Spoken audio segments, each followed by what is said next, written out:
Hello dear friend, आप सभी का इजी लर्न में स्वागत है। आई होप आप सभी अच्छे होंगे और अपनी स्टडी प्रॉपर तरीके से कर रहे होंगे। तो आज हम लोग डीएलएड फर्स्ट सेमेस्टर का छठा प्रश्न पत्र हिंदी का देखेंगे और जो हमारा चैप्टर रहेगा वो 4th चैप्टर रहेगा और हमारी क्लास 14वीं क्लास रहेगी। ठीक, इससे पहले मैंने आपको 13 क्लास करा दी थी। तो देखिए आज हम अभिव्यक्ति के बारे में पढ़ेंगे। ठीक, देखिए अभिव्यक्ति का अर्थ है मनुष्य के मन में भावना और विचारों का आना। मतलब मनुष्य के मन में किसी भी प्रकार की भावनाओं और विचारों का उत्पन्न होना। ठीक, देखिए व्यक्ति जो कुछ अपने आसपास देखता है, जो व्यक्ति होते हैं वो अपने आसपास कुछ आसपास देखते हैं, सुनता है और नए नए भावों तथा विचारों की अनुभूति करता है और इन सबको दूसरों को बताने के लिए उत्सुक होता है। दूसरों को अपनी बातें बताना ही अभिव्यक्ति कहलाता है। तो देखिए जैसे इसमें कह रहा है व्यक्ति जो कुछ अपने आसपास देखता है, मतलब कि व्यक्ति अपने आसपास के वातावरण में जो भी कुछ देखता है और सुनता है, ठीक, और नए नए भावों तथा विचारों की अनुभूति करता है। मतलब नए नए तरीके या नए नए प्रकार के भावों और नए नए विचारों की अनुभूति करता है और इन सबको दूसरों को बताने के लिए और इन सभी बातों को दूसरों को बताने के लिए क्या होता है, उत्सुक होता है। ठीक, दूसरों को अपनी बातें बताना ही अभिव्यक्त होता है। जब हम अपनी बातें किसी दूसरे से शेयर करते हैं उसे हम अभिव्यक्त कहते हैं। ठीक, आगे देखिए अपने भावों और विचारों को दूसरों तक पहुंचाना ही अभिव्यक्त होता है। मतलब कि अपनी किसी भी प्रकार की भावनाओं और विचारों को जब हम दूसरे व्यक्ति तक पहुंचाते हैं उसे अभिव्यक्त कहते हैं। अभिव्यक्त को दो प्रकार से प्रकट किया जा सकता है। जो अभिव्यक्त होता है इसे हम दो प्रकार से कह सकते हैं। ठीक, या कह सकते हो आप कि ये दो प्रकार का होता है। तो देखिए कौन सा, पहला नंबर एक है मौखिक रूप में और लिखित रूप में। जब मतलब कि इन्हें हम दो प्रकार से व्यक्त करते हैं। एक तो मौखिक रूप से व्यक्त कर सकते हैं और दूसरा लिखित रूप से। मौखिक मतलब वाचन करके, मतलब कि बोलकर अपनी भावनाओं को व्यक्त कर सकते हैं, और लिखित जो होता है उसे हम कॉपी करके किसी दूसरे को, मतलब दूसरे के सामने अभिव्यक्त कर सकते हैं। देखिए आगे अभिव्यक्ति के प्रकार देखिए। मौखिक अभिव्यक्ति, जब कोई व्यक्ति या बच्चा अपने अंतःकरण में स्थित विचारों, भावनाओं, कल्पनाओं आदि को दूसरों के समक्ष बोलकर अभिव्यक्ति करता है तो वह उसकी मौखिक अभिव्यक्ति कहलाती है। इसका मतलब ये हुआ कि जब कोई व्यक्ति हो या बच्चा हो, जब वह अपने अंतःकरण में स्थित विचारों, भावनाओं और कल्पनाओं को दूसरों के समक्ष, मतलब दूसरों के समक्ष का मतलब सामने, दूसरों के सामने बोलकर अपनी किसी बात को दूसरे के समक्ष बोलकर अभिव्यक्ति करता है तो वो उसे हम मौखिक अभिव्यक्ति कहते हैं या मौखिक अभिव्यक्ति कहलाती है। ठीक, आगे देखिए मौखिक अभिव्यक्ति के शिक्षण के उद्देश्य। तो देखिए पहला है बालक की क्षमताओं का स्वाभाविक विकास करना। मतलब बालक की क्षमताओं का स्वाभाविक रूप से विकास करना। ठीक, दूसरा है बच्चों में भाषा अध्ययन की जिज्ञासा उत्पन्न करना। मतलब बच्चों के अंदर भाषा अध्ययन करने के लिए उनके अंदर जिज्ञासा उत्पन्न करना। तीसरा नंबर है बच्चों का उच्चारण शुद्ध करना। मान लो बच्चा जब किसी भी चीज़ को पढ़ता है या बोलता है तो क्या करना है कि उसके उच्चारण को, इस चीज़ को ध्यान देना कि बच्चा शुद्ध उच्चारण करे। ठीक, चौथा है बच्चों में तुरंत उत्तर देने की क्षमता उत्पन्न करना। मान लो अगर हम क्लासरूम में कोई भी टॉपिक, किसी भी सब्जेक्ट से रिलेटेड अगर पढ़ा रहे हैं तो क्या करना है कि अगर जो चैप्टर हम पढ़ा रहे हैं उससे रिलेटेड कहीं से भी किसी भी प्रकार का क्वेश्चन हम बच्चों से पूछ सकें। ठीक, तो वही कहा गया है कि बच्चों में तुरंत उत्तर देने की क्षमता उत्पन्न करना। तो बच्चा अगर कोई चीज़ चीज़ के बारे में स्टडी कर रहा है तो उससे रिलेटेड हम उसी समय बच्चे से किसी भी प्रकार का क्वेश्चन कर सके और वो तुरंत उस प्रश्न का आंसर दे सके। ठीक।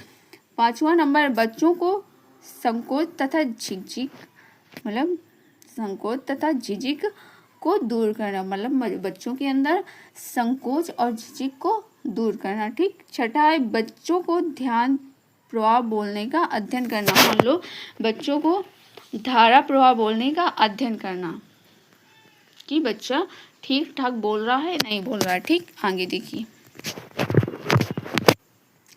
मौखिक अभिव्यक्ति के विकास के लिए विभिन्न अवसर। मौखिक अभिव्यक्ति के लिए विकास के लिए विभिन्न अवसर। तो देखिए, मौखिक अभिव्यक्ति के विकास के लिए निम्नलिखित अवसर हैं। तो देखिए कौन कौन से हैं।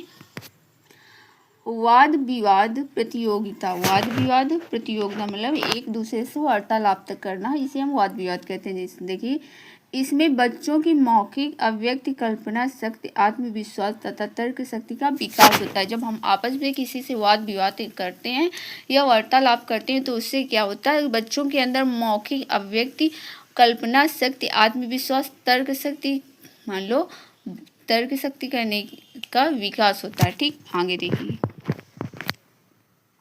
दूसरा है कवि सम्मेलन। कवि सम्मेलन में बच्चे छोटी छोटी कविताएं सुनाते हैं। मान लो अगर स्कूल या में जब कवि सम्मेलन होता है तो इसमें क्या होता है कि बच्चे छोटी छोटी कविताएं सुनाते हैं। ठीक। आगे देखिए, तीसरा नंबर है वार्तालाप। इसमें बच्चों के साथ त्योहारों, कथाओं, कहानी, खेलकूद, समाचार पत्र, पेड़ पौधों आदि के बारे में बातें की जा सकती हैं। इससे बच्चे अपने मन के विचारों को बताते हैं। वार्तालाप का मतलब होता है जब हम क्लास रूम में बच्चों के साथ वार्तालाप करते हैं तो इससे क्या होता है कि जब बच्चों के साथ वार्तालाप करते हैं तो कुछ चीज़ें हम बच्चों को बताते हैं और बच्चे भी अपने मन के विचारों को अभिव्यक्त करते हैं, मतलब कि दूसरों के सामने व्यक्त करते हैं, बताते हैं। ठीक। आगे देखिए, चौथा अभिनय। नाटकों, कविताओं, कहानी को अभिनय के द्वारा प्रस्तुत करना, जिससे आपसे आपस में स्वयं बातें करके नाटक, कहानी का प्रस्तुत किया जाता है। अभिनय का मतलब होता है स्वयं से बातचीत करना।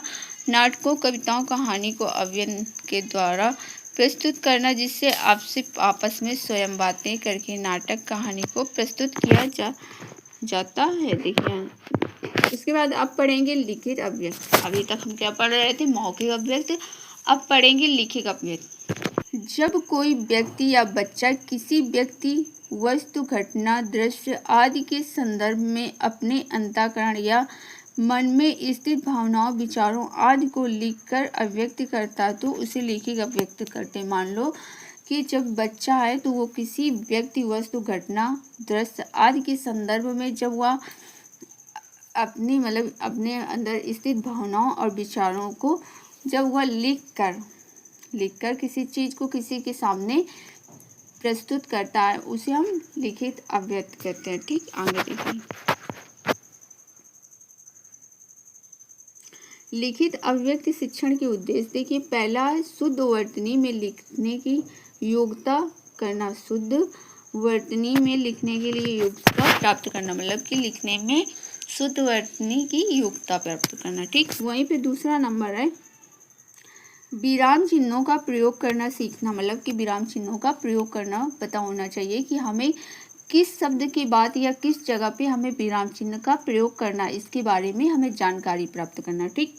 वहीं पे तीसरा है विषय को सही भाषा शैली और तार्किक क्रम में अभिव्यक्त करना। मान लो कोई विषय शैली है तो उसे क्या करें, उसे सही भाषा में, मतलब कि एक स्पष्ट भाषा में उसे तार्किक क्रम में अभिव्यक्त करना, मतलब कि उसका शुद्ध तर्क करते हुए उसे क्रम में अभिव्यक्त करना। ठीक। वहीं पे चौथा नंबर है वाक्यों में सही शब्दों का प्रयोग करना। मान लो अगर कोई वाक्य है तो उसमें क्या ध्यान देना है कि उसमें सही शब्दों का प्रयोग करना है। ठीक।